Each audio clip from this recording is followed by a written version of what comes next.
So welcome back to this Bhakti Shastra course. We'll continue with our study on Śrī Īśopaniṣad. Today we are going to see mantra 14, and this will be the conclusion of our discussion on Sambhuti and Asambhuti. So just to recap, mantra 12, 13 and 14.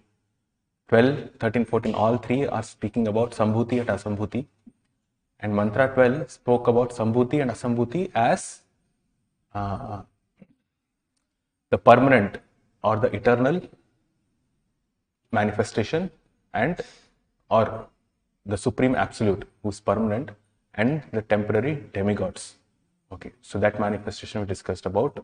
Basically the concept was Sambhuti related to that which is eternal, that which is permanent, and Asambhuti referred to that which is temporary. Worship of Asambhuti will take one to darkness, worship of Sambhuti will take to further darkness. So even if we worship that which is temporary, obviously that will take to darkness, but that if we worship the impersonal feature of the Lord, that takes to further darkness. So that was discussed in mantra 12. So the concept was permanent and temporary. So Sambhuti and Asambhuti refer to these two. Yesterday, mantra 13, we Sambhuti or Sambhavad or Asambhavad, that's how the mantra was presented. So Sambhuti there referred to the Supreme and Asambhuti referred to that which is not Supreme. Sambhuti is the cause of all causes and Asambhuti is that which is not the cause of all causes, or that which is an effect. Today, Sambhuti and Asambhuti, we will see that it refers to the spiritual creation and material creation. Okay, so this is specifically in relation to the creation. Okay, so we will also see that in material world there is creation, but in the spiritual realm there is nothing like creation or annihilation. But still, when we conventionally speak, we speak about creation and annihilation. Annihilation is there only in the material world, but spiritual creation is also called as creation in a more conventional way, although there is no creation in the spiritual realm. So with respect to creation and destruction, we have Sambhuti and Asambhuti, but in this mantra we will see that there is no word Asambhuti. It has been replaced by this word Vinasha, okay, which is similar to Asambhuti in this particular context.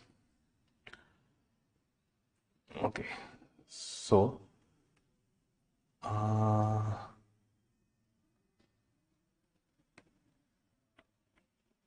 okay, maybe just do that.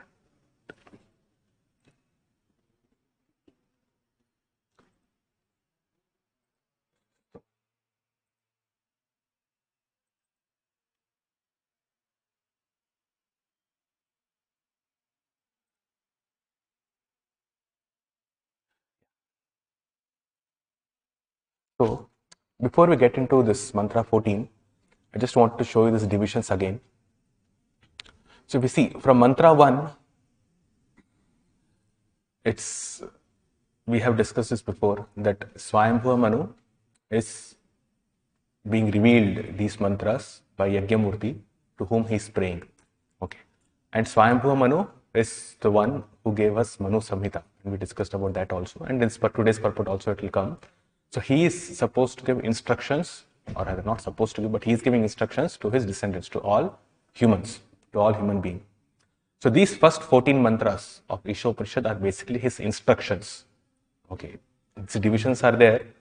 So from mantra 1 to mantra 14, we spoke about different things, and these are the instructions of Swayambhuva Manu to the mankind.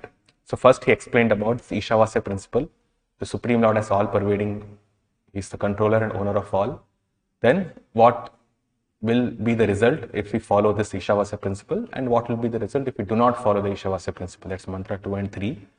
Then the inconceivable Lord was described, and 6 and 7 spoke about how a Mahabhagavata's vision would be. So once we follow the process of devotional service, how would he conceive of the inconceivable Lord?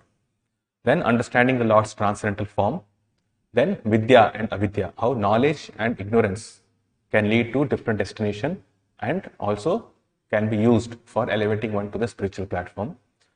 Then 12, 13, 14 will speak about demigod worship or rather, we spoke about demigod worship, impersonal worship, and today we are going to speak about the different aspects of creation.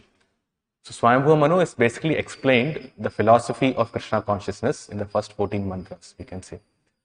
From 15, 16, 17 and 18, these are just prayers. Okay. Once the instructions have been given, then Swayambhuva Manu, his own personal relationship with the Lord is manifested in the form of prayers, 15, 16, 17 and 18. So Īśopaniṣad, want to categorize in two sections. The first 14 mantras would be instructions for the mankind, and the last 4 would be prayers of Swayambhuva Manu to the Supreme Lord. So in one sense, this 14th mantra is conclusion of Swayambhuva Manu's instructions to us. Okay, so today we will be concluding this one section, one category, and tomorrow onwards we will be looking at the prayers. So if you remember, when we started this Īśopaniṣad sessions, there we saw a correlation or a connection or a link to Srimad Bhagavatam, Canto 8, Chapter 1, from text 9 to 16. Okay, so from this text 9 to 16 are the instructions of Swayambhuva Manu.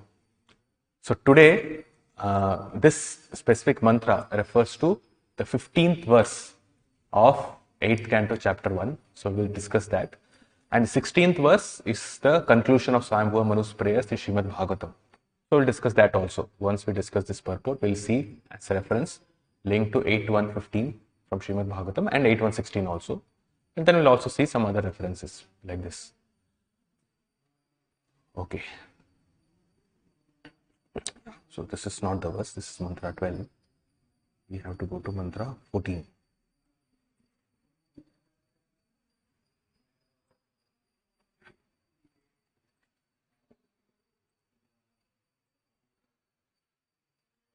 Sambhutim cha vinasham cha yastad vedo bhayam saha vinashena mrityum tirtva sambhutyamritam ashnute.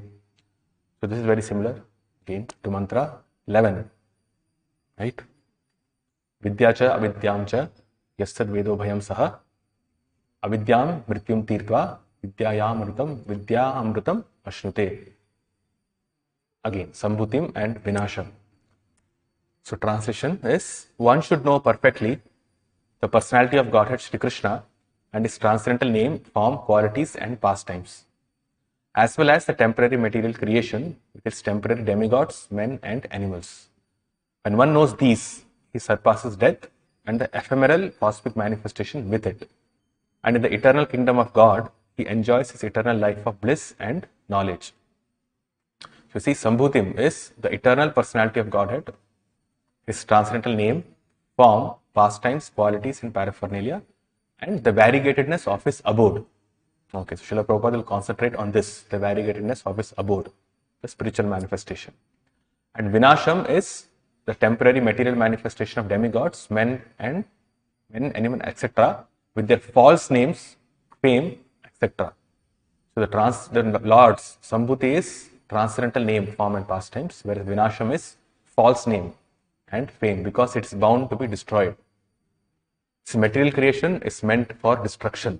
See, okay, so this material creation is meant for destruction. Therefore, it's addressed exactly as Vinasham. So, in typical Upanishad language, how can Vinasha lead one to Mrityum Tirtva or deathless state? So, Srila Prabhupada will explain that in the purport. So, this is a small purport. So, the themes are human civilization's failure to achieve deathlessness. So we discussed that in mantra 10 as well, mantra 11. Deathless abode of the Lord. Spiritual planets are achieved only by devotional service. What is the material disease and what is the cure? And one should know both Sambhuti as well as Vinasha. We discussed a little bit, kind of hint I gave yesterday in yesterday's class. We will discuss that in detail. That it's, when we were speaking yesterday, I spoke about this positive aspect as well as negative aspect of preaching. That we have to not only stress on Krishna as the Supreme Personality of Godhead, his name, form, pastimes like that, but we also have to tell how this material realm and the activities in this material realm itself is, it's horrible. Single word you can say. It's horrible. So therefore, Vinasha, it's meant for Vinasha. And one should know both, and then one can progress in spiritual life. Okay. So Srila Prabhupada starts this purport by speaking about the advancement of knowledge. And this mantra is speaking about deathlessness. So this is very specific, very comparable or relatable to what we discussed in mantra 11, where also we saw about Mrityum Tirtva and Amritam Ashnute. So again, it's a similar comparison that Srila Prabhupada gives here. By its so-called advancement of knowledge, human civilization has created many material things, including spaceships and atomic energy. Right? So advancement has happened by knowledge. Yet it has failed to create a situation in which people need not die, take birth again, become old, or suffer from disease. But this advancement is an advancement of knowledge. It is mentioned here, Prabhupada writes it this way, but actually it's an advancement of avidya, as understood from mantra 9, 10 and 11. And because of advancement of this avidya, we have failed to create a situation where people need not die. It's actually a very revolutionary concept that although nobody wants to die, but still they are dying, and there is possible to create a situation where people actually don't have to die. So it's an amazing expression for those who are actually conditioned. So any advancement is actually supposed to take one to that situation where people don't have to die, they don't have to take birth again, and they don't have to become old or suffer from disease. Whenever an intelligent man raises the question of these miseries before a so-called scientist, the scientist very cleverly replies that material science is progressing and that ultimately it will be possible to render man deathless, ageless, and diseaseless. Such answers prove the scientist's gross ignorance of material nature. And I think we discussed this in Īśopaniṣad sessions, I don't remember, but scientists have created this, or they think that they can achieve deathlessness in near future, and they have this concept of cryogenics or cryonics, it's called. Okay, what they do is a person, okay, who wants to live forever. Okay, everybody wants to live forever, but if he has the money to make that a so-called reality for himself, what he does is, technological advancement provides him an option. They say that we will freeze your body for next 200 years. And once we invent, or once we not invent, but basically discover the chemical which once injected inside your body, you'll come back to life. Then after 200 years, we will inject that medicine and then make you come back to life. So for those 200 years, you have to pay this much amount of money and you can freeze your body. They'll put some chemicals and then they'll freeze the body in ice box or something. They have some concept. So they'll freeze the body for that 200 years, and then with the hope that in the next 200 years, they'll be able to find out that chemical, that magic chemical, the missing link, inject that and bring back people to life. And there are celebrities and there are people who have invested in such kind of technology, and already I think some bodies are there in those refrigerators, preserving their body for 200 years. So this is their advancement. This is called as cryogenics. You can go back and search for this. So this is the foolishness of scientists, right? So they say, they very cleverly reply that material science is progressing and ultimately it will be possible to render man deathless, ageless, and diseaseless. But such answers prove the scientist's gross ignorance of material nature. So much money. And where does that money come from? From the taxpayers' money, so much advancement or all. Why we are so bothered? We should not be bothered about what they are doing. But then the point is that they are sucking blood out of us, out of the taxpayers' money, and they're investing it into all these kinds of research. Or else where will the money come from? So all sending of rockets in space, this scientific exploration, space exploration, where the government is investing so much amount of money, that money actually comes from the taxpayers' pocket. Means those who are working and those who are paying taxes. So that's why every individual, every citizen actually should be concerned that this is just nonsense. Why are you taking money from me and not using it for so many other projects could be there which can improve the life of people. But then it's being put into ignorance. You're just taking money and putting it into fire, just burning it. And that burning fire then goes out as rockets. So it's useless. So that's why we should be concerned, because people are being misled in one way, and even their energy that they are spending for maintaining themselves, that is also being taken from them. So materially also we are being sucked, and spiritually also we are misguided. So therefore it's a gross ignorance. That's what Srila Prabhupada calls it as gross ignorance. The scientists are grossly ignorant, and the leaders, they are also ignorant. In material nature, everyone is under the stringent law of matter and must pass through 6 stages of existence: birth, growth, maintenance, production of byproducts, deterioration, and finally death. So these 6 stages cannot be stopped by any material advancement or any material endeavor. This was discussed in Bhagavad Gita also, that birth, one must undergo birth, and once one has taken birth, he will grow for some time, or rather he will grow, then he will sustain himself, he will create byproducts, children, then the body will start to dwindle, and finally death happens. And this happens with every species of life. All 8,400,000 species of life go through this stage. So these 6 stages are the manifestation of the laws of material nature. So that's what Srila Prabhupada calls it stringent laws of matter. Stringent means that which cannot be changed. So these 6 transformations cannot be changed at all. And it's not only for this material body, for even for other material objects which does not have a life, okay, they will not go through all the 6 stages, but they also develop, and then they are created, then they remain for some time, and then they're finally destroyed under the influence of time. So annihilation is the principle of this material world. So that's why it's called as Vinasha in this mantra. Because although we say birth is what the body has been given, and from that moment onwards, now one is progressing towards death. So ultimately, philosophically speaking, what is permanent is death, or destruction is permanent, because everything leads to destruction only. One who has attained this material body, then ultimate conclusion is that he must have to die. So death is the conclusion. So that's why it's called Martya Loka. Srila Prabhupada mentioned that, will mention that in this purport. That because death is the basic principle of this material world is called as Martya Loka. All the Janma is there, Jara is there, Vyadhi is also there. But it's not called as Janma Loka. No, it's Mrityu Loka, because death is what is prominent in this material world. And birth is just a stage leading towards death. That is how it should be understood. Okay. No one in contact with material nature can be beyond these 6 laws of transformation. Therefore, no one, whether demigod, man, animal, or plant, can survive forever in the material world. The duration of life varies according to species. So it's just a matter of time. Lord Brahma, the chief living being within this material universe, lives for millions and millions of years, while a minute germ lives only for some hours. Minute germ lives for some hours only. But no one in the material world can survive eternally. Things are born or created under certain conditions.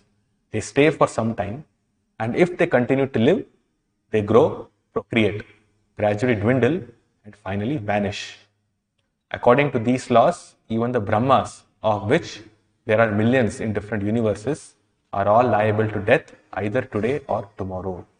Therefore, the entire material universe is called Martya Loka, the place of death. So this is Asambhuti, or this is Vinasha. This material world is a place of death, and one must know this.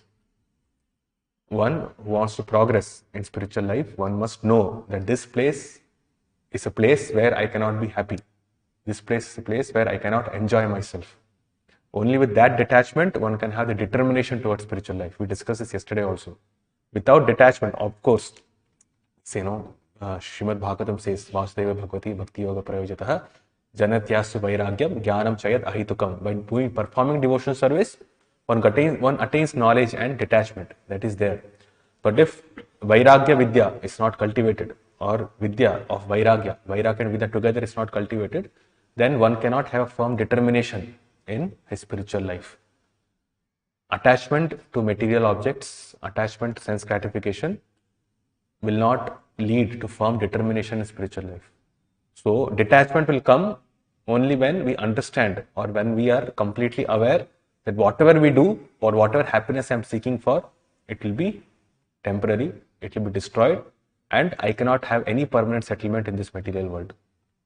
It's not possible. Only with that understanding and that consciousness one can cultivate Vairagya Vidya and then progress spiritual life. So detachment is a mandatory process for those of us who are performing sadhana bhakti. Okay. For those who are on the topmost platform, for them it does not make any difference. Okay. Anyway, those things we'll not discuss in this Īśopaniṣad classes. That is meant for nectar of devotion. But for those sadhaka bhaktas, or for us who are on this path of Vaidhi sadhana bhakti, detachment is a principle which we should actively try to cultivate, because that only will lead to firm determination in performing spiritual activities, in performing devotional service. We must know that's why vinasha is required. One should know yastad vedo ubhayam saha. Both we should know. Veda ubhayam. Ubhayam means both sambhuti as well as vinasha. So this principle is also very important for us to know. Okay. Material scientists and politicians are trying to make this place deathless because they have no information of the deathless spiritual nature. This is due to their ignorance of the Vedic literature, which contains full knowledge confirmed by mature transcendental experience. Unfortunately, modern man is averse to receiving knowledge from the Vedas, Puranas and other scriptures. And we discussed this yesterday also, that the scientists are actually searching for the truth, but if you present to them that the Supreme Lord is the cause of all causes and give him evidences from the Vedas, he will not accept that. But he will continue with this mental speculation and it is so-called ignorant activities. So this is their unfortunate, it's a misfortune, you can say.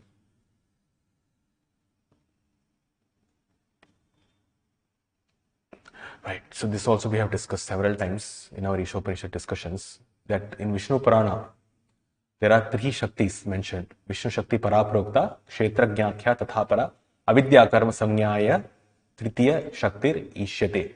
So when we discussed before, we were concentrating on Avidya Karma Samnyaya. We're speaking about Avidya at that point. Here, Srila Prabhupada is mentioning this verse to speak about the transcendental creation, the Para Prakriti, the manifestation of the transcendental word of the Lord. Lord Vishnu, the personality of Godhead, possesses different energies known as Para, superior, and Apara, inferior. The living entities belong to the superior energy. The material energy in which we are presently entangled is the inferior energy. And the material creation is made possible by this energy, which covers the living entities with ignorance, avidya, and induces them to perform fruitive activities. Right? We discussed this. Yet, there is another part of the Lord's superior energy that is different from both this material, inferior energy, and the living entities. That superior energy constitutes the eternal, deathless abode of the Lord. This is confirmed in Bhagavad Gita.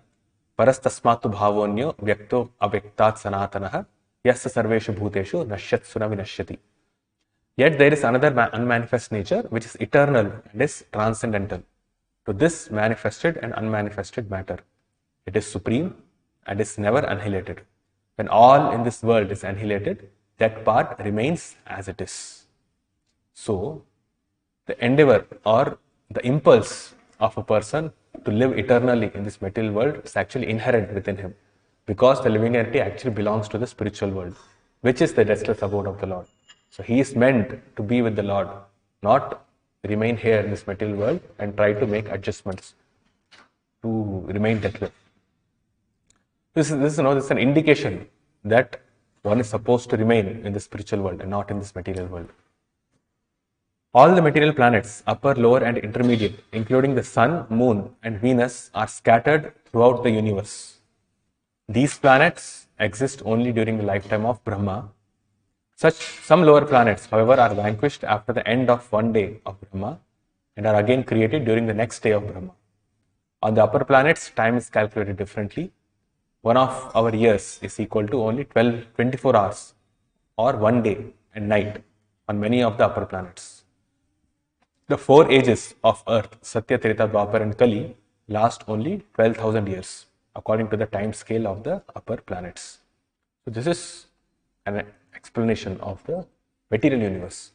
So there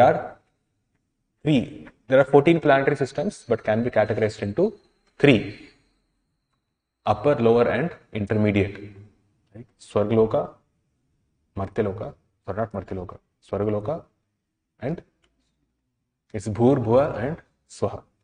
So Bhur and Bhuva and Swaha. Bhur will include this Bhumandala and all the lower 7 planetary systems. Then Bhuva is between the Swarga and this, and Swarga will include Swargaloka as well as the topmost planetary system. It's categorized like that. And all the planets are scattered throughout these 14 planetary systems. The lower planets are vanquished after the end of one day of Brahma. So we'll see some references for this after this purport is discussed. And time is also calculated differently. So 1 year equals 24 hours of the demigods, which means first 6 months of our year is the day for demigods, and the next 6 months is the night for the demigods. And this is the reason why first 6 months are called as the period of Uttarayana, where it's daytime for the demigods. And then Dakshinayana is when the sun moves towards south, which is the night time for the demigods.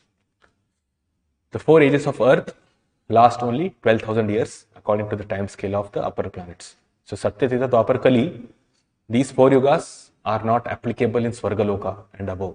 These are there only for this Bhuloka or our planetary system. Okay, there is no Kali Yuga in Swargaloka. It does not make sense. There is no Kali Yuga in Swargaloka. All the perils of Kali Yuga is present only in this intermediate or the middle planetary system. Such a length of time multiplied by 1000 constitutes 1 day of Brahma, and 1 night of Brahma is the same. Such days and nights accumulate into months and years, and Brahma lives for 100 such years. At the end of Brahma's life, the complete universal manifestation is vanquished. We'll discuss this principle once we come to that reference. Those living beings who reside on higher planets like the sun and the moon, as well as those on Martyaloka, this earth planet, and also those who live on lower planets, all are merged into the waters of devastation during the night of Brahma. During this time, no living beings or species remain manifest, although spiritually they continue to exist. This unmanifested stage is called Avyakta. Again, when the entire universe is vanquished at the end of Brahma's lifetime, there is another Avyakta state. But beyond these two unmanifested states is another unmanifested state, the spiritual atmosphere or nature. There is Vyakta and Avyakta. So this creation, maybe we can discuss a little bit now. This universal creation happens in 2 stages within this universe. One is the start comes from Mahavishnu when he glances over Pradhana. When Pradhana is agitated, then Mahatattva is manifest. And once Mahatattva is manifest, then the modes of nature are agitated and the material elements are created. Okay. And golden eggs or Hiranya Anda comes from the pores of Mahavishnu's body, and those Anda or the universe is then enveloped by these material elements. And we discussed when discussing this mantra 12 that this envelope of material elements is quite thick, right? If our universe is 4 billion miles in diameter, then the first covering itself is 4 billion miles and each covering is 10 times more. So then Mahatattva, the material elements cover this universe. And Mahavishnu enters into Garbhodakshaya Vishnu into each of these universes. Then he precipitates, means he sweats and he fills half of the universe with water. And then he takes rest there. And that is how it goes. And then finally, from his navel, then Lord Brahma comes. A lotus sprouts and Lord Brahma comes. And Lord Brahma sees only darkness because the whole universe is enveloped by all these dark material elements. So he sees only darkness, and then he is inspired to do tapasya by the Lord. So he does tapasya, then he realizes he gets transcendental knowledge from the Lord himself, and then he is given the potency to create. So in between, when Garbhodakshaya Vishnu enters, before he enters into the universe, the primeval demigods or the principle of creation is already created or already in the subtle form is manifested outside of the universe. And after Garbhodakshaya Vishnu enters inside the universe, he also creates a framework okay, which is called as Hiranyagarbha. Hiranyagarbha is like this term Brahman. Brahman can refer to the living entity, Brahman can refer to the Mahatattva, Brahman can also refer to Brahmajyoti, and Brahman can also refer to Krishna, the Supreme Personality of Godhead. So this Hiranyagarbha term is like this. So it can refer to Lord Brahma, it can refer to Garbhodaksha Vishnu as the super soul of Lord Brahma, and Hiranyagarbha can also refer to this subtle material creation, like the framework or template which has been made. So that is done by Garbhodaksha Vishnu. And once that is done, then Brahma, he takes all the material elements from the stem of the lotus and then he constructs the 14 planetary systems. And after he does that, then it is his duty to give suitable material bodies to different living entities based on their karmas. And these living entities are taken by Garbhodaksha Vishnu from Mahavishnu when he enters into the universe. So there is a set of living entities who want to enjoy separately from the Lord. They all are taking rest in Mahavishnu's body. Then Garbhodaksha Vishnu takes a set of jivas for his own universe. Then he enters that universe, and then these jivas, they rest on the body of Garbhodaksha Vishnu. Of them, the most pious comes first and becomes Lord Brahma. And once Brahma creates the 14 planetary systems, then these living entities who are disposed in the body of Garbhodaksha Vishnu are given material bodies through the agency of Brahma. And all these details are explained in Srimad Bhagavatam. So this is with respect to creation. And then maintenance happens. Lord Brahma, Lord Vishnu maintains. Then Garbhodaksha Vishnu expands as Kshirodaksha Vishnu and enters each and every atom and also into the hearts of all living entities. And that way he maintains this material creation. Now destruction happens in two phases. Okay, one destruction happens or pralaya happens at the end of Brahma's day. So Brahma's day is explained here. So one day of Brahma is 2000 cycles of Chaturyuga. Or rather I should say 1000 cycles of Chaturyuga and same amount of time for the night of Brahma also. Chaturyuga is Satya, Treta, Dwapar, Kali. So Satya Yuga or Kali Yuga is how many years? 4,20,000 years. Okay. And Dwapar Yuga is twice of that, 8,40,000 years. Treta Yuga is 12,96,000 years. And Satya Yuga is 17,26,000 years, I think. Correct? Yes. Sorry. So it's 17,28,000 years. So combining all this, it's 43,20,000 years. So this is one Chatur Yuga. And like this, there are 1,000 Chatur Yugas in one day of Brahma. So then we can do the mathematical calculation. And after this, now there is the night of Brahma. And during this night, at the end of this 1,000 Chatur Yugas, then there is partial devastation, which happens till Swargaloka. So the demigods are also destroyed during the night of Brahma, or when Brahma's day ends, the Swargaloka is also destroyed.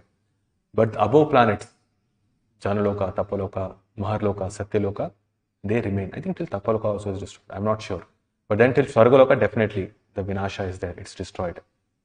This is during the end of Brahma's day. And all the living entities who are destroyed, they again go back to Garbhodaksha Vishnu and remain in Avyakta stage, where they are not manifested. Means the living entities do not lose their individuality. It's not that they're merging with Garbhodaksha Vishnu and lose their individuality, but they are there, but they do not have their material bodies manifest. So that is one Avyakta stage which is mentioned in this purport. Srila Prabhupada mentions that. Another Avyakta stage is when the lifespan of Lord Brahma ends. This is one day of Brahma that we discussed. Like this, 30 days of Brahma along with the nights make 1 month for him. Then 12 months like this make 1 year, which means 360 days. Like this make 1 year of Lord Brahma. And Brahma lives for 100 years like this. And at the end of Brahma's lifespan, this whole universe is destroyed.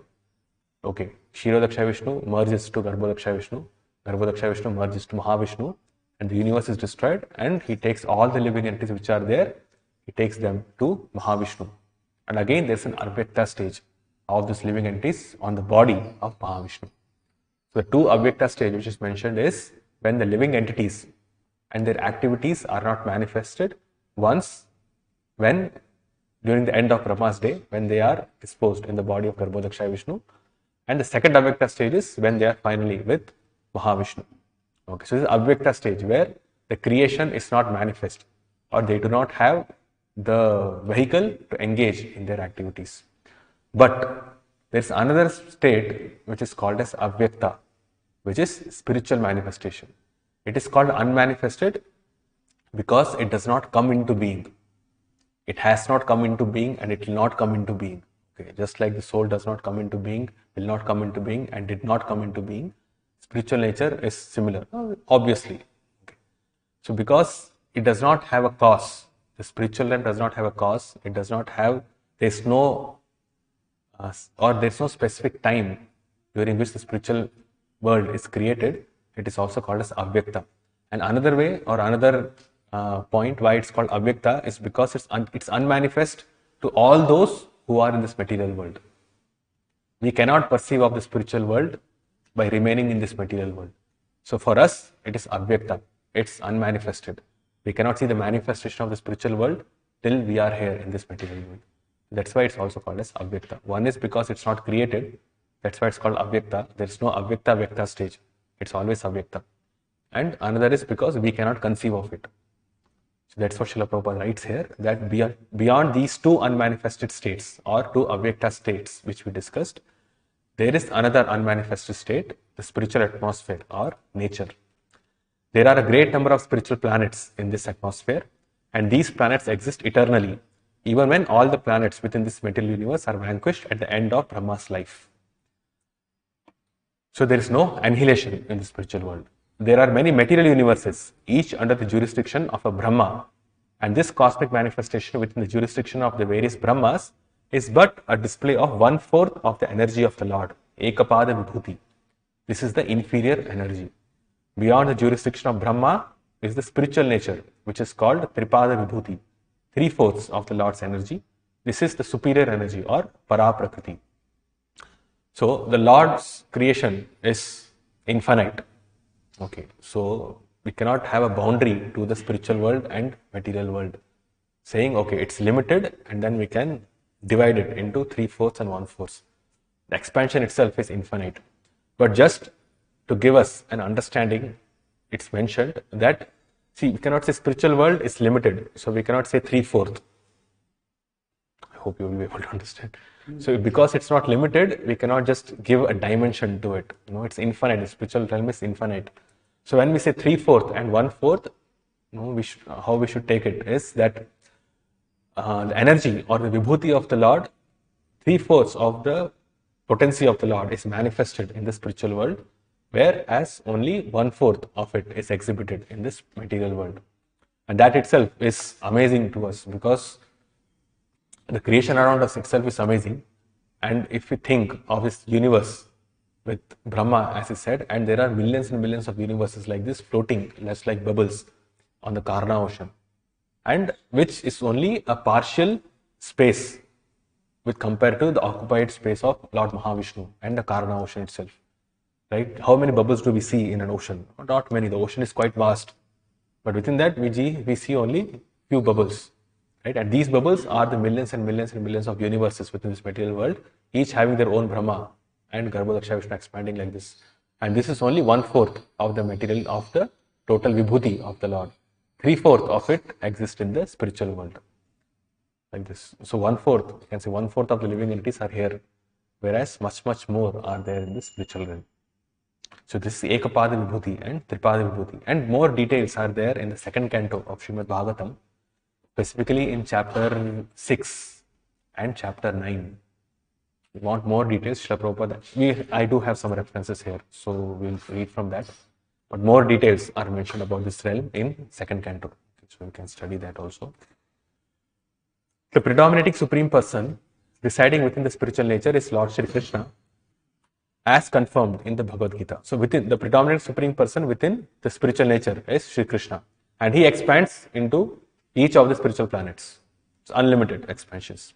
As confirmed in the Bhagavad Gita 8:22, he can be approached only by unalloyed devotional service, not by the process of jnana, philosophy, yoga, mysticism, or karma, fruitive work. The karmis or fruitive workers can elevate themselves to the Swargaloka planets, which include the sun and the moon, again, which is within the material world. Jnanis and yogis can attain still higher planets such as Maharloka, Tapaloka and Brahmaloka. And when they become still more qualified through devotional service, they can enter into the spiritual nature, either the illuminating cosmic atmosphere of the spiritual sky Brahman or the Vaikuntha planets according to their qualification. It is certain, however, that no one can enter into the spiritual Vaikuntha planets without being trained in devotional service.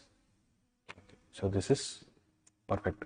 No one can enter into Vaikuntha planets without devotional service, and they are Dwarpalakas with their weapons who will throw you out, will not allow you to enter. On the material planets, everyone from Brahma down to the ant is trying to lord it over material nature, and this is the material disease.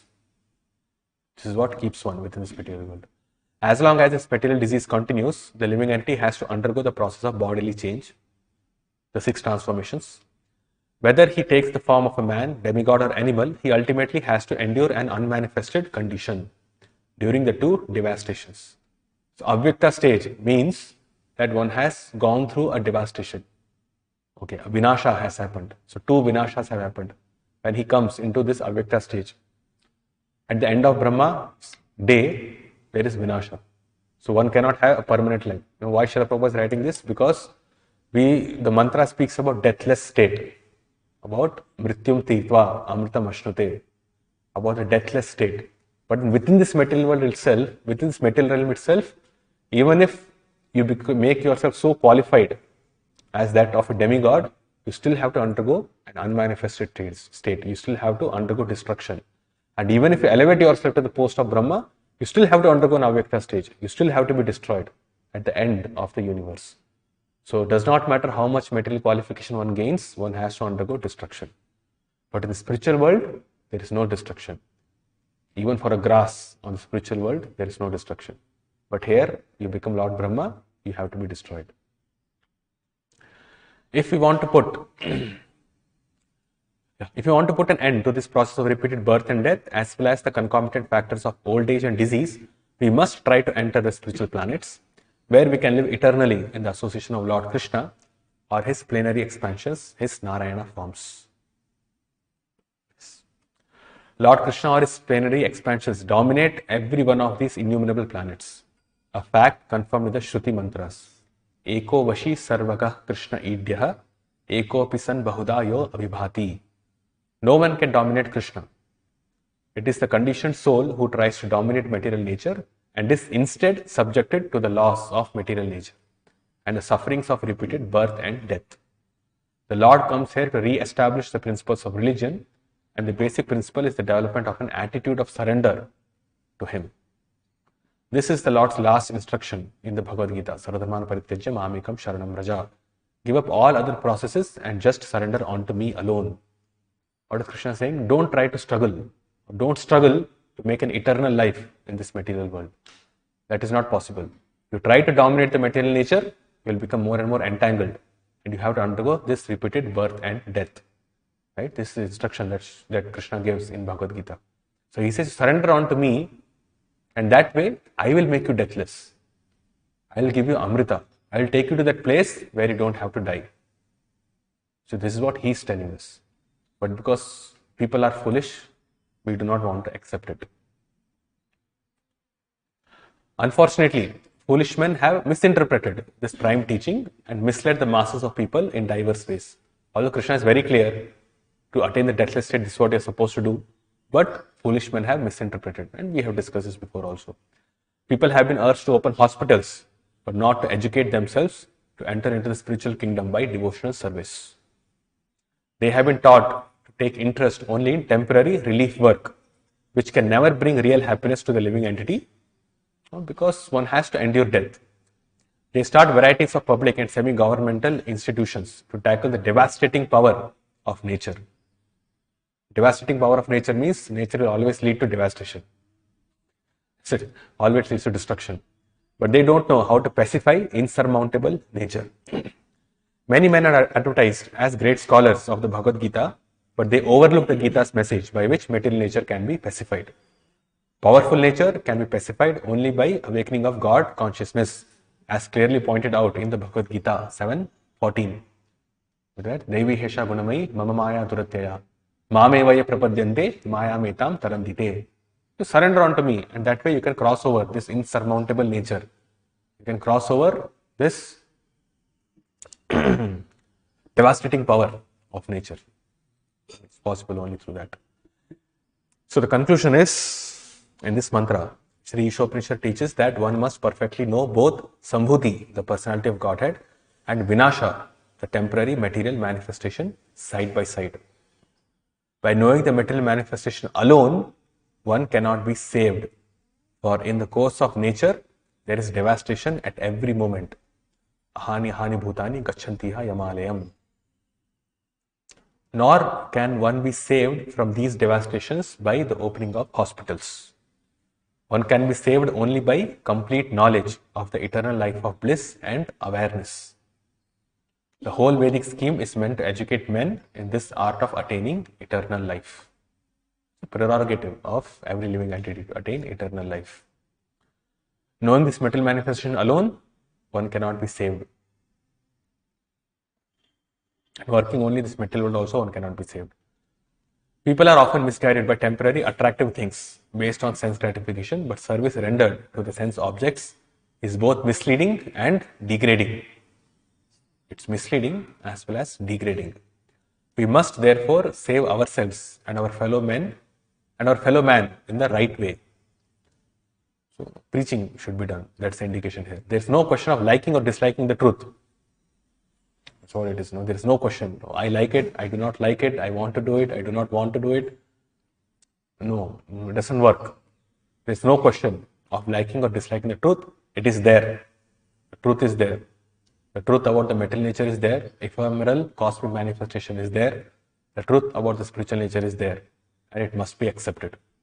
If we want to be saved from repeated birth and death, we must take to the devotional service of the Lord. There can be no compromise, for this is a matter of necessity. It's necessity. It's not an option. It's a matter of necessity. So Krishna consciousness is a matter of necessity. And therefore it's a thankless task of devotee preachers to go and tell people that you are suffering in this material world. The Lord did not create this material world as a permanent place. You want a permanent place, you have to go to the spiritual world. He created the spiritual realm. This is a permanent place. Okay, so this is a short purport. Very pertinent points. So this is what we discussed. We started with the 6 transformations. So trying to lord over the material nature, it leads to 6 transformation. Material advancement and science has failed to stop the 6 transformations. No demigod, man, animal or plant can stop the 6 transformations. And material creation, nature, means there are 6 transformations. Lord Brahma and a minute germ are also liable to death within this material world, and the entire material universe is therefore called as Martyaloka. Right?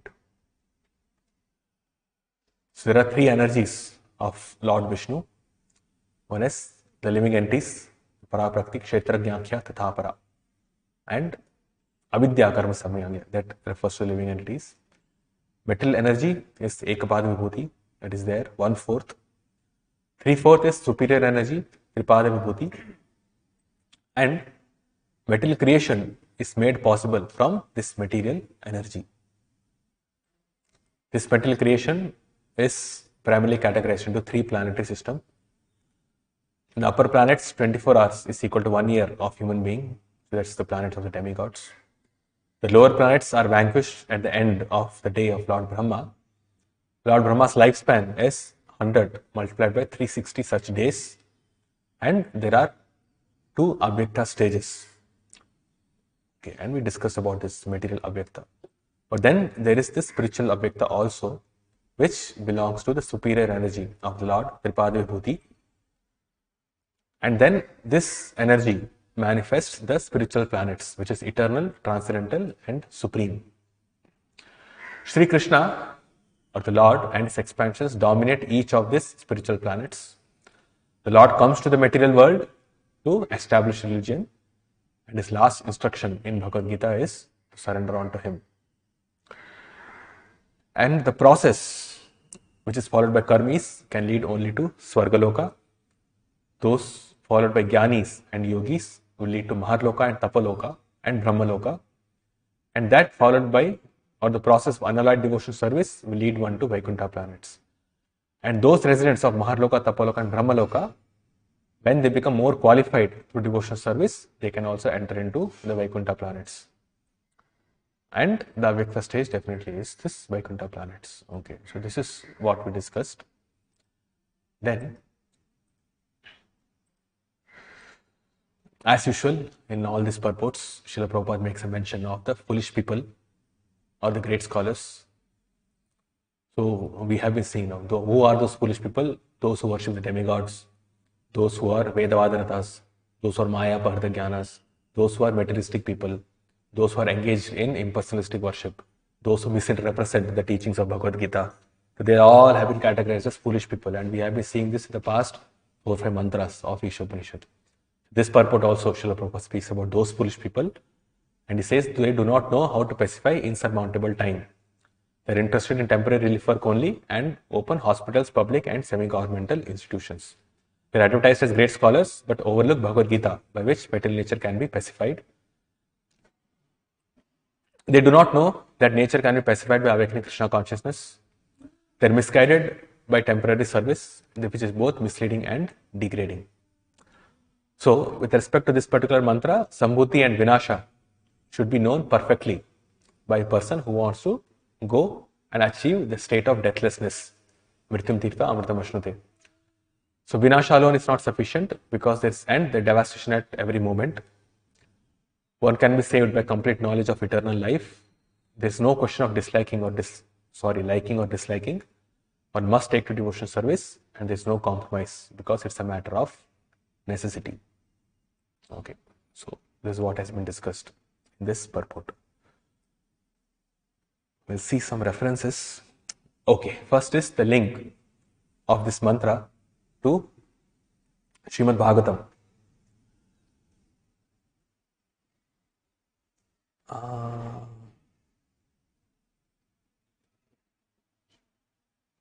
Okay, so this is Srimad Bhagavatam 8.1.15. Ihate Bhagavan Isho nahi tatra visajjate atmalabhena purnartho navasidanti ye nutam. The Supreme Personality of Godhead is full in opulence by his own gain. Yet he acts as the creator, maintainer and annihilator of this material world. In spite of acting in that way, he is never entangled. Hence, the devotees who follow in his footsteps are also never entangled.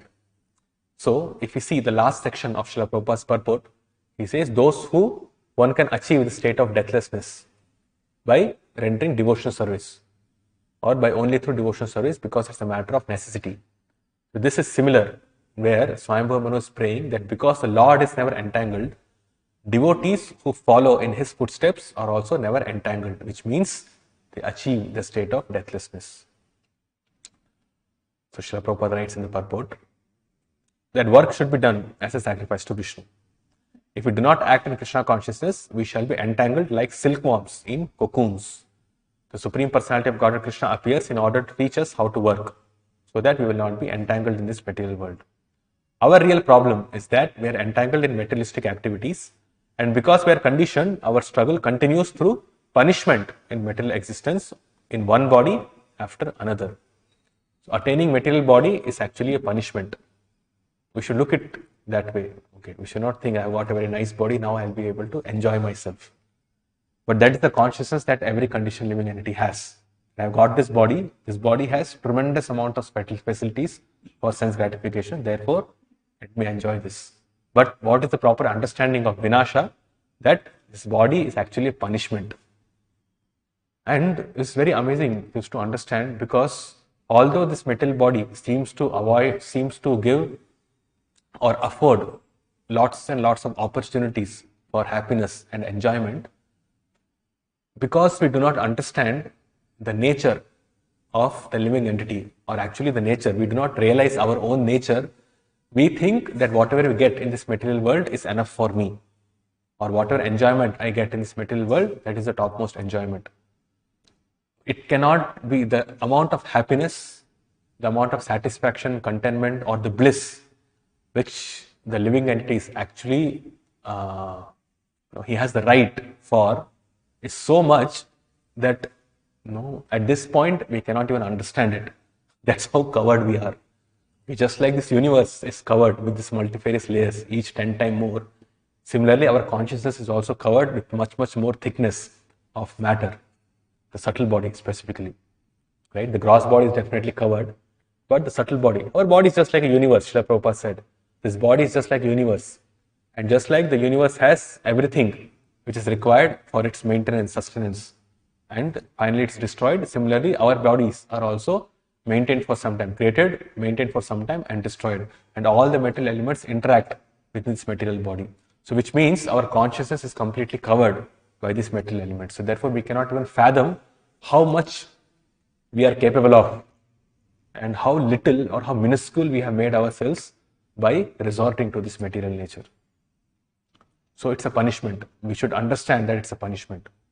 It's not a very happy situation that we have this material body. As the Lord says, Mamevamsha jiva loka jiva bhuta sanatana manashasthani indriyani prakriti sthani karshati. The living entities in the conditioned world are my eternal fragments, but they are struggling very hard with the 6 senses, which include the mind. The living entities are actually minute forms who are part and parcels of the Supreme Lord. The Supreme Lord is full in everything, and the small particles of the Lord are also originally qualified like Him. But because of their minute existence, they are infected by material attraction and thus entangled. We must therefore follow the instructions of the Supreme Personality of Godhead, and then, like Krishna, who is never entangled by his material activities of creation, maintenance and annihilation, we will have nothing for which to lament.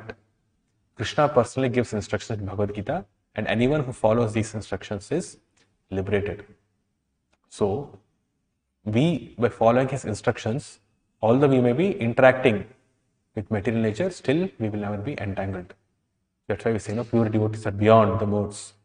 They are on transcendental platform because none of their activities are materially motivated. So they are not materially entangled. Following Krishna's instructions is possible when one is a devotee. For Krishna instructs that one should become a devotee. Manmana bhavamat bhakto madhyajimam namaskuru. Always thinking of Krishna means chanting the Hare Krishna Maha Mantra. But unless one is an initiated devotee, he cannot do this. As soon as one becomes a devotee, he engages in deity worship, Madhyaji. A devotee's business is to offer obeisances to the Lord and the spiritual master constantly. Okay, means these are the qualities that we should try to cultivate. Offering obeisances to the Lord in the mind and to the spiritual master constantly. Okay, means whatever the spiritual master has said, we must follow, which obviously comes in the disciplic line. So paying obeisance to the spiritual master constantly at every moment means following his instructions at every moment. If I am going to take up an activity, is it authorized by my spiritual master or not? Is it authorized by the Lord or not? That is how our consciousness should be. This principle is the recognized way to come to the platform of bhakti. This is the way. As soon as one comes to this platform, he gradually understands the Supreme Personality of Godhead, and simply by understanding Krishna, one is liberated from material bondage. Right. So then, because this 14th mantra is the conclusion of Swami Manu's teachings, therefore we also see the last prayer or the last verse of Swami Manu's prayers to Yagyamurti. The Supreme Personality of Godhead Krishna works just like an ordinary human being, yet he does not desire to enjoy the fruits of work. He is full in knowledge, free from material desires and diversions, and completely independent. As the supreme teacher of human society, he teaches his own way of activities, and thus he inaugurates the real path of religion, which will take one back home, back to Godhead, right? Which will take him to a state of deathlessness. I request everyone to follow him. Okay. This is the sum and substance of our Krishna consciousness movement. We are simply requesting human society to follow in the footsteps of the teacher of Bhagavad Gita. Follow the instructions of Bhagavad Gita as it is, and your life will be successful. This is the summary of the Krishna consciousness movement. In this material world, we need a leader for a monarchy or good government. Lord Sri Ramchandra, by his practical example, showed how to live for the benefit of all human society. He fought with demons like Ravana, he carried out the orders of his father, and he remained the faithful husband of Mother Sita. Thus, there is no comparison to Lord Ramchandra's acting as an ideal king. Indeed, people still hanker for Ramarajya, a government conducted like that of Lord Ramchandra. Similarly, although Lord Krishna, the Supreme Personality of Godhead, he taught his disciple and devotee Arjuna how to lead a life ending in going back home, back to Godhead. All teachings, political, economic, social, religious, cultural, and philosophical, are to be found in Bhagavad Gita. One only has to follow them strictly. The Supreme Personality of Godhead also comes as Lord Chaitanya just to play the part of a pure devotee. Thus, the Lord teaches us in different ways just to make our life successful, and Swayambhuva Manu requests us to follow him. Right? So he comes, as the translation said, he inaugurates the real path of religion. How? By instructing and also by following. As Lord Ramchandra, he followed, and as Lord Krishna, he taught. And as Lord Chaitanya, he actually played the part of a devotee, just to show us how to be a devotee. Swayambhuva Manu is the leader of mankind, and he has given a book called Manu Samhita to guide human society. And herein he directs us to follow the Supreme Personality of Godhead in its different incarnations. Swayambhuva Manu instructs us to follow the instructions of God's incarnations, especially Krishna's instructions of Bhagavad Gita as it is. Appreciating Bhakti Marg as instructed by Sri Chaitanya Mahaprabhu, Sarvabhauma Bhattacharya thus depicted the activities of Sri Chaitanya Mahaprabhu. Vairagya Vidya, Rija Bhakti Yoga, Shikshartham Eka Purusha Puranaha, Shri Krishna Chaitanya Sharira Dhari, Kripam Budhir Yastam Aham Prapadye. Let me take shelter of the Supreme Personality of Godhead, Shri Krishna, who has descended in the form of Lord Chaitanya Mahaprabhu to teach us real knowledge, his devotional service, and detachment from whatever does not foster Krishna consciousness. Right? So both are required. So he taught real knowledge and devotional service, which in relation to our mantra, it can be Sambhuti, and detachment from whatever does not foster, which is Sambhuti. He has descended because he is an ocean of transcendental mercy. Let me surrender onto his lotus feet. Chaitanya or Shri Krishna Chaitanya, the Lord himself takes the part of Shri Krishna Chaitanya to teach personally how to become Krishna conscious. And he asks everyone to follow him to become a guru to deliver the fallen souls of Kali Yuga. Yare dekha tare kaha Krishna Upadesh, hamara agya guru hoya tarai desh. Instruct everyone to follow the orders of Lord Shri Krishna as they are given in Bhagavad Gita and Srimad Bhagavatam. In this way, become a spiritual master and try to liberate everyone in this land. The coherent purpose of Lord Ramchandra, Lord Krishna, and Lord Chaitanya Mahaprabhu is to teach human society how to be happy by following the instructions of the Supreme Lord. Right? So these two, this ends the instructions of Swayambhuva Manu.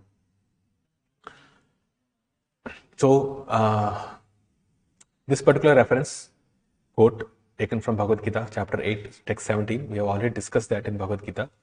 I just put this reference to give, kind of revisit what we discussed. So we saw that Satya Yuga lasts for 17,28,000 years, Treta Yuga 12,96,000, Dwapar Yuga 8,64,000, and Kali Yuga 4,32,000 years.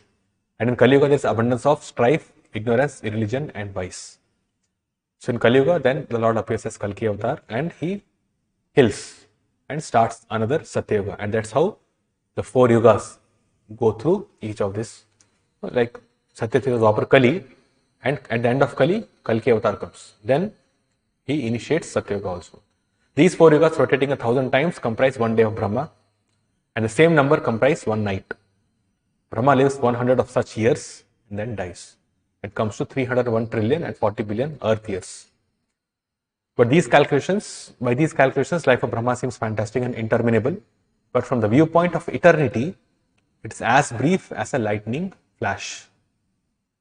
In the causal ocean, there are innumerable Brahmas rising and dissipating like bubbles in the Atlantic. Brahma and his creation are all part of the material universe, and therefore they are in a constant flux. They come and they go, just like bubbles come and they go. In the material universe, not even Brahma is free from the process of birth, old age, disease, and death. Right? The 6 transformations he also has to go through. Brahma, however, is directly engaged in the service of the Supreme Lord in the management of this universe. Therefore, he at once attains liberation. Elevated sannyasis are promoted to Brahma's planet, Brahmaloka, which is the highest planet in the material universe, and which survives all the heavenly planets in the upper strata of the planetary system. But in due course, Brahma and all the inhabitants of Brahmaloka are subject to death according to the law of material nature. This is from Srimad Bhagavatam. This is speaking about the Tripada Vibhuti and Ekapada Vibhuti of the Lord. Padeshu sarva bhutani pumsa sthiti pado viduhu amritam kshemam abhayam trimurdno dhyai murdhasu. Right? Amritam, which is eternal.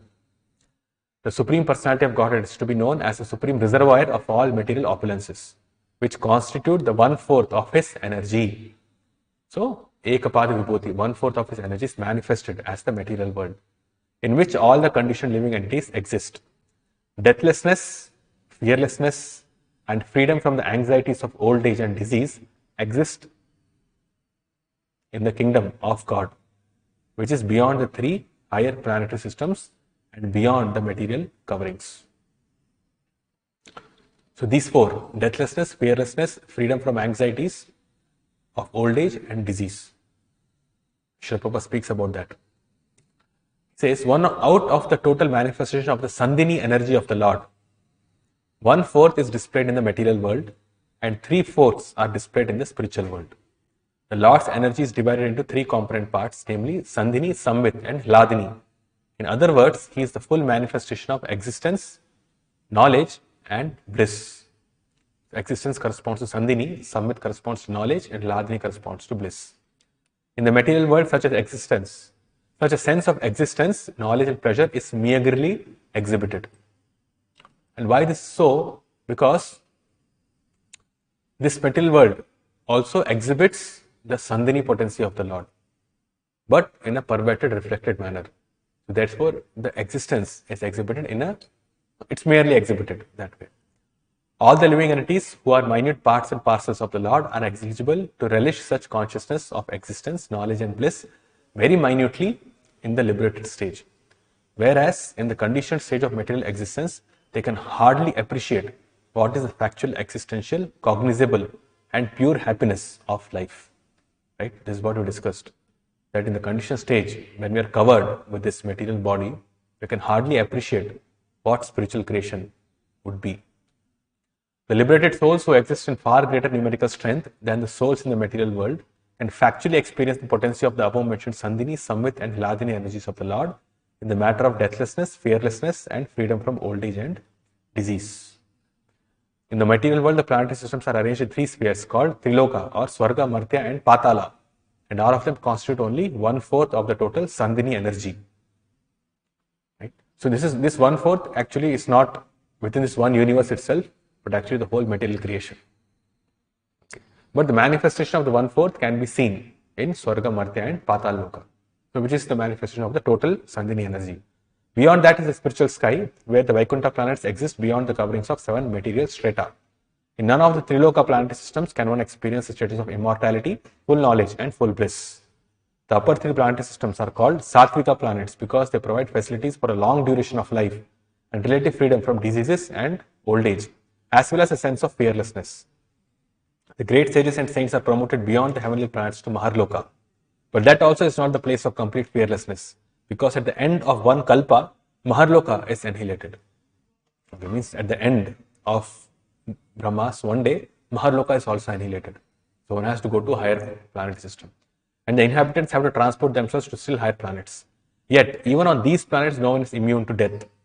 They might escape one Avyakta stage, but they cannot escape the ultimate Avyakta stage, the ultimate destruction. There may be a comparative extension of life, expansion of knowledge, and sense of full bliss, but factual deathlessness, fearlessness, and freedom from old age and disease, etc., are possible only beyond the spherical material coverings of the material sky. Such things are situated on the head, Adhai Murdhasu. Okay, this is in context to this text in which Srimad Bhagavatam, in this particular verse, because the 6th chapter of Canto 2 is speaking about creation of the universal form. Okay. So, the planetary system are situated on the head, or rather, Satyaloka is situated on the head of the universal form.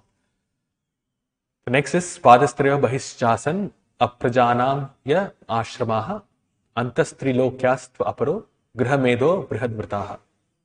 The spiritual world, which consists of 3/4 of the Lord's energy, is situated beyond this material world. And it's especially meant for those who will never be reborn, who have attained the state of deathlessness.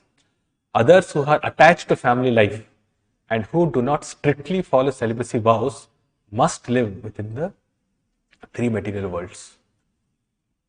Okay. So this is from chapter 9. In the Agamas, the transcendental abode is described as follows. The Lord's associates there are free to go everywhere. So this will speak about the spiritual creation. The Lord's associates are free to go everywhere within the creation of the Lord. And there is no limit to this creation, particularly in the region of the 3/4 magnitude. Since the nature of that region is unlimited, there is no history of when their association with the Lord began, nor is there an end to it. The conclusion may be drawn that because of the complete absence of the mundane qualities of ignorance and passion in Vaikuntha, there is no question of creation or annihilation. In the material world, everything is created and everything is annihilated, and the duration of life between the creation and annihilation is temporary. In the transcendental realm, there is no creation and no destruction, and thus the duration of life is eternal unlimitedly. In other words, everything in the transcendental world is everlasting, full of knowledge and bliss without deterioration. Since there is no deterioration, there is no past, present or future in the estimation of time. It is clearly stated in this verse that the influence of time is conspicuous by its absence. The whole material existence is manifested by actions and reactions of elements, which make the influence of time prominent in the matter of past, present and future. There are no such actions and reactions of cause and effects there. So the cycle of birth, growth, existence, transformations, deterioration and annihilation, the 6 material changes are not existent there. It is the unalloyed manifestation of the energy of the Lord without illusion as experienced here in the material world. The whole Vaikuntha existence proclaims that everyone here there is a follower of the Lord. The Lord is the chief leader there without any competition for leadership, and the people in general are all followers of the Lord. It is confirmed in the Vedas therefore that the Lord is the chief leader and all other living entities are subordinate to him, for only the Lord satisfies all the needs of all other living entities. Nityo Nityanam Chetanas Chetananam Eko Bhavanam Yu Vidadati Kaman. And if you see, it's mentioned here that the whole material existence is manifested by actions and reactions of elements which make the influence of time prominent in the matter of past, present and future. Okay, so when there is karmic reactions to be experienced, then there must be a past for the activities in which the activities are done, and then there must be a future where there's a reaction for those activities, and there must be a present for which we are experiencing those reactions.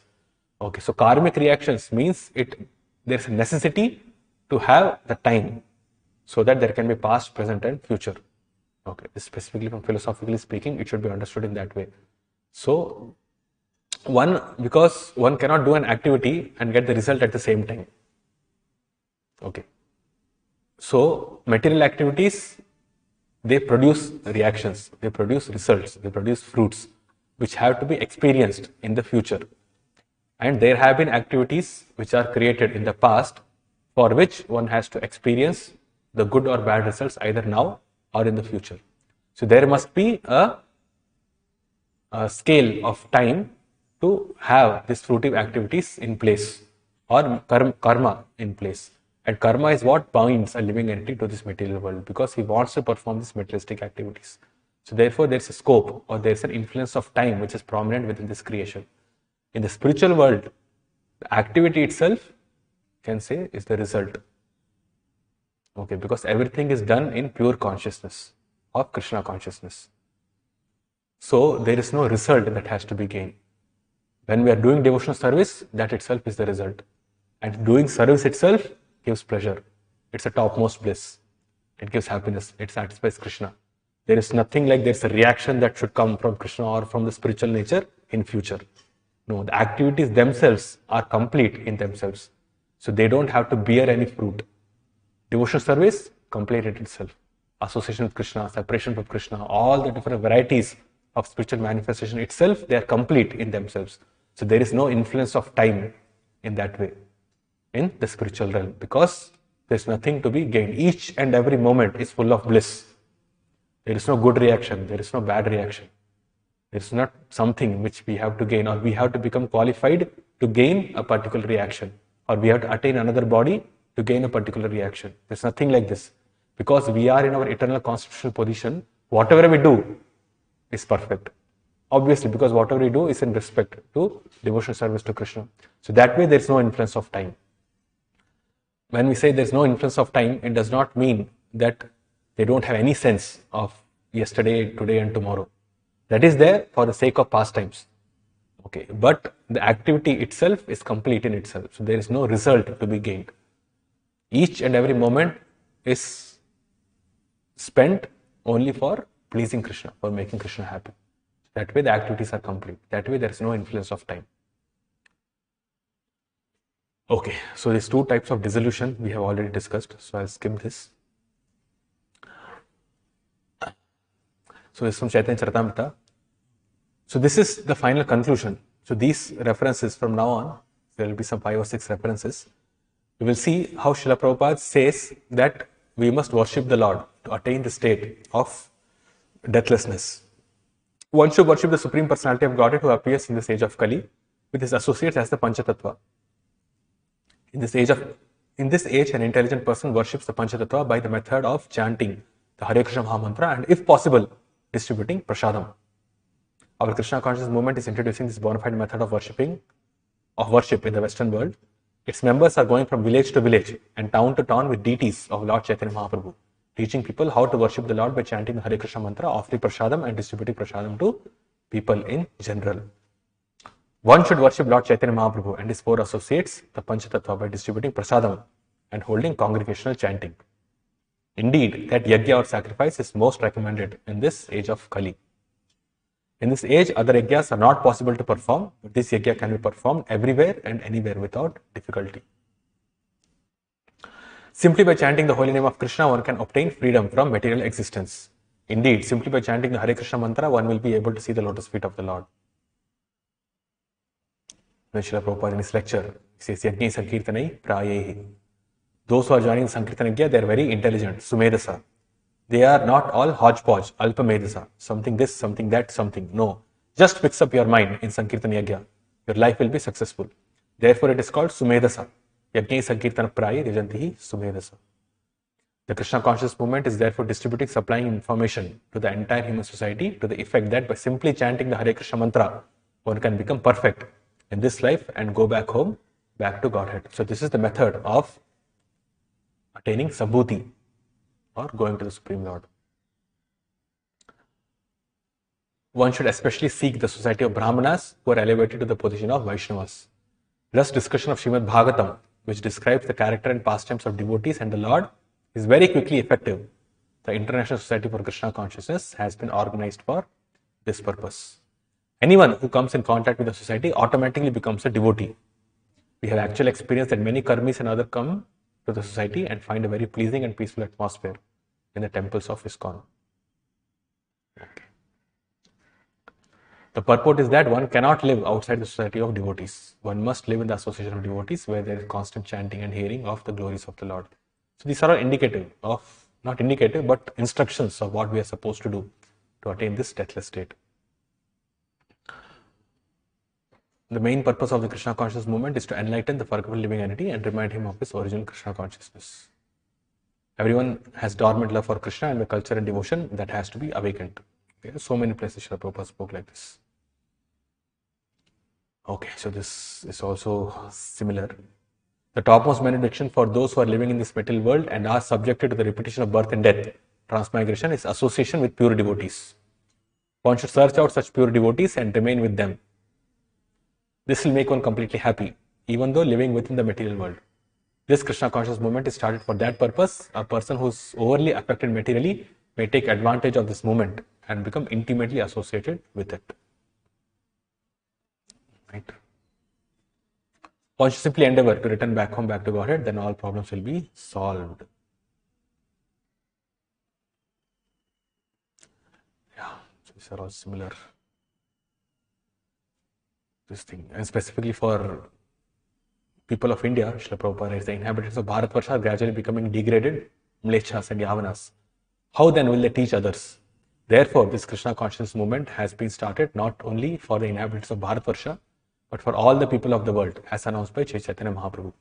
There is still time, and if the inhabitants of Bharatvarsha take this movement of Krishna consciousness seriously, the entire world will be saved from gliding down to a hellish condition. The Krishna consciousness movement follows the process of Pancharatrika Vidhi and Bhagavata Vidhi simultaneously, so that people can take advantage of the movement and make their lives successful. Right? Okay. Fine. So we'll stop here. If you have any questions, we can take those. So therefore, we have been discussing this because we must take to devotional service of the Lord, and there can be no compromise. For this is a master of necessity. So we should perfect our lives and then also preach it to others. Okay. So any questions?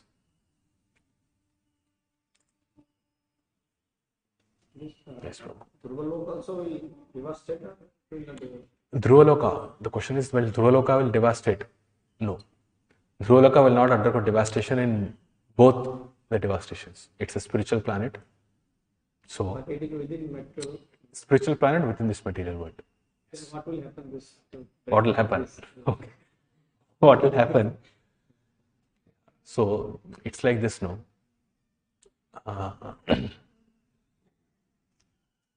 We have been discussing about this Vyakta and Avyakta stage, correct? So, rather than seeing it from a gross point of view, we have to understand it from its actual inherent nature point of view. Material nature, when we say Avyakta, it is destroyed. Spiritual nature, when we say Avyakta, it's just that it's not manifested in front of us. It's not destroyed as such.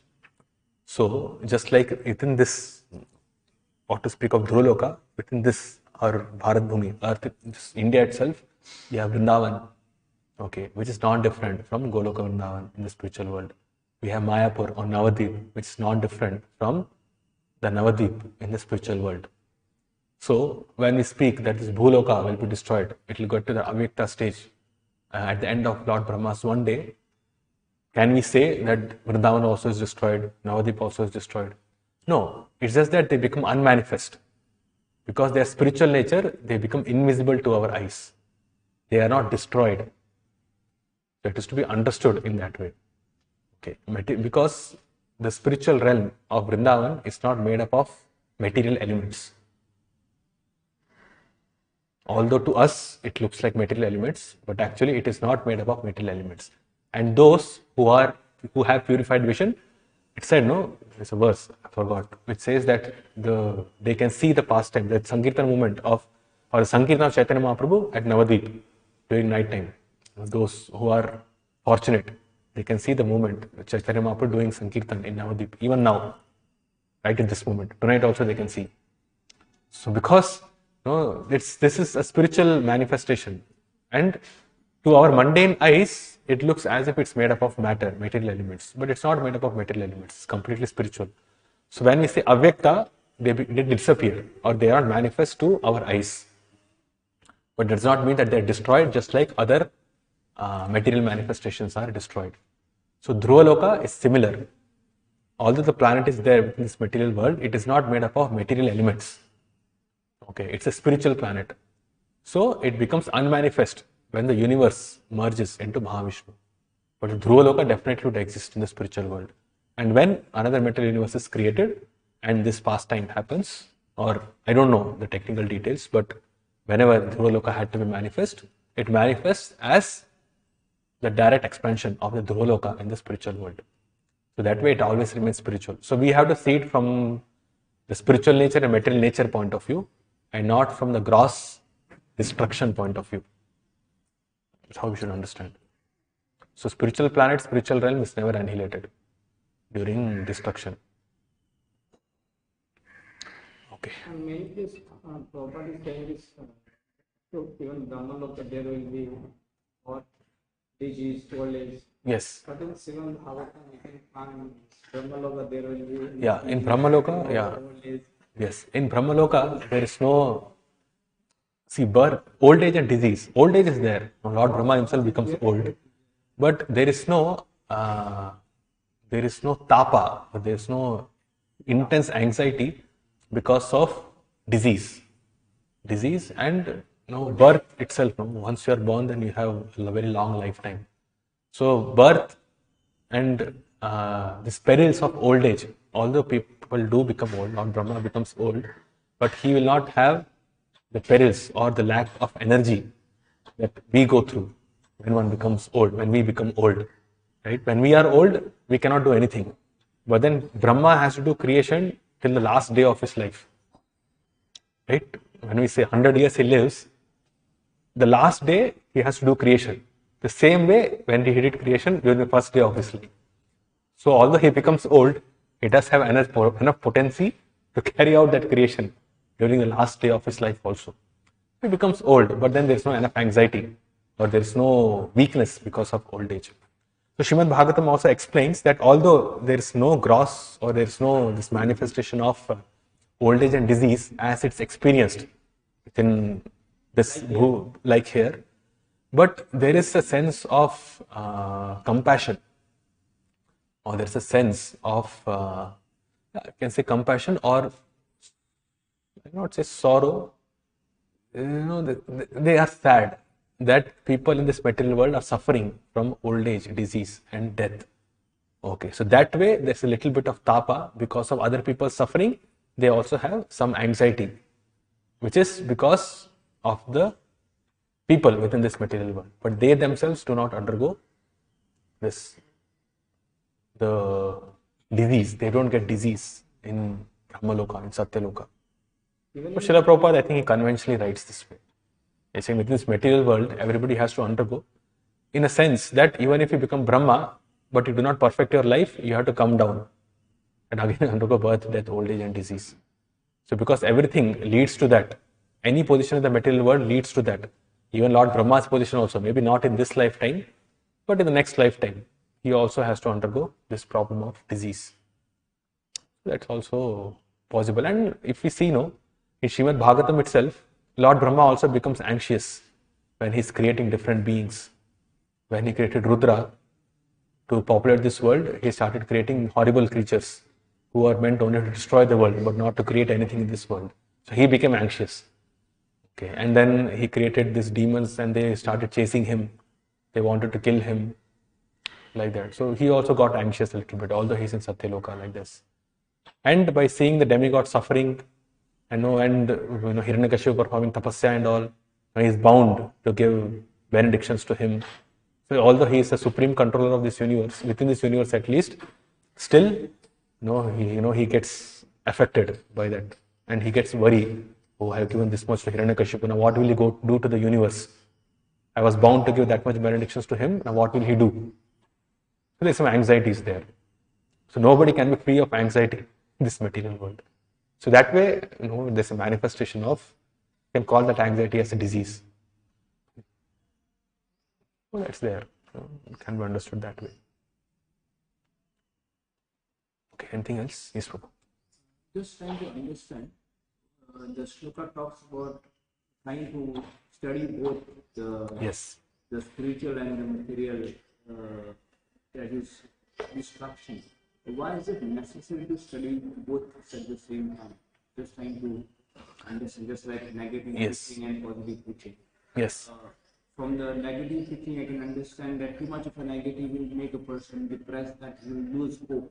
Yes, too much of negative preaching will make his heart hard.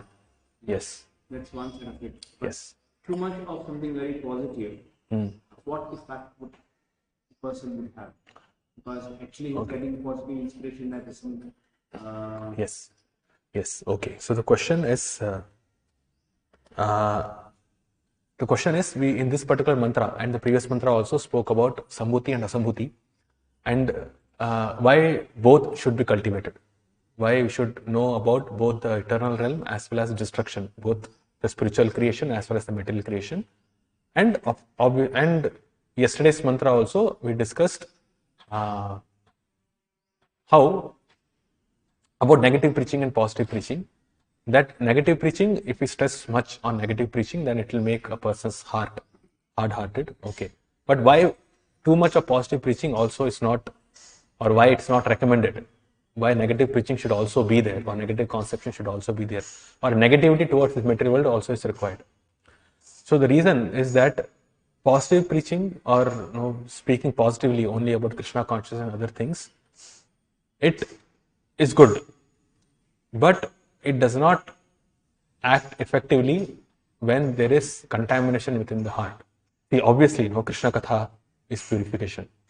Okay, purification of Krishna Katha itself. What's that? Shrunatam Sakatha Krishna Punya Shravana Kirtana. So Krishna Katha itself is purifying. Okay, but even if we see, Srimad Bhagavatam is the perfect manifestation of Krishna Katha.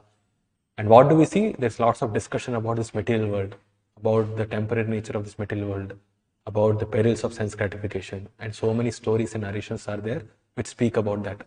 So that is also part of Krishna Katha only. So that we can say it's a negative aspect, or where Vairagya Vidya is being cultivated. So without Vairagya Vidya, as we discussed in the class, firm determination to render devotional service does not arise. Okay, so positive way of speaking about Krishna's, the glories of Krishna's name, his qualities, activities, fame, the relish of his pastimes, all those things are there. But one will not be able to situate himself firmly in Krishna consciousness devotional service, because in this age of Kali, one already does not have any culture. There is no Vedic culture that's being followed, so he is not trained that way. And on top of that, there are so many bad effects of Kali Yuga also, so which are always trying to bring that person down. So unless he cultivates this consciousness of detachment, the determination to render devotional service will not arise. Okay. So therefore, detachment of this, and the detachment will come only when the reality of material world is exposed to the person. So when we say this material world is so useless that whatever we do, it will always lead you to misery only. And then we give lots and lots of examples, lots and lots of instances that a person would have experienced in this material world in his life, then he becomes convinced. Saying, yes, this material world itself is totally useless. I should endeavor for going back home, back to Godhead. So that conviction helps him in determination in his devotional service. So that's why it's required. So both are required. It's required to know this cosmic manifestation, this material cosmic manifestation also, as well as the spiritual manifestation also. One detaches. So asakti is there. Asakti means we should have attachment to the spiritual world. At the same time, there should be detachment from this material realm also. Both should be there at the same time. One cannot have detachment from the material world and no attachment from the spiritual world. One becomes a Mayavadi, an impersonalist. One will have attachment to the spiritual world, but no detachment from the material world. He will become a Sahajiya. Both are there.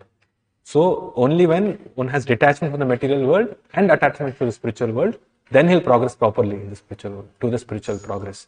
Otherwise, either he'll become a Mayavadi or he'll become a Sahajiya. And both are deviations. So both will not work. And we can comparatively say, better than Mayavadis or those Sahajiyas who are actually doing some service like that, but it will not work. And this is also what is being discussed by Madhvacharya when he gives his commentary to 12, 13 and 14. We did not discuss this because it was quite technical. His explanation was quite technical and we will get more confused. But he said about this, Sambhuti and Asambhuti refers to creation of good qualities and destruction refers to destruction of bad qualities. And finally he concludes in Mantra 40 that both are required.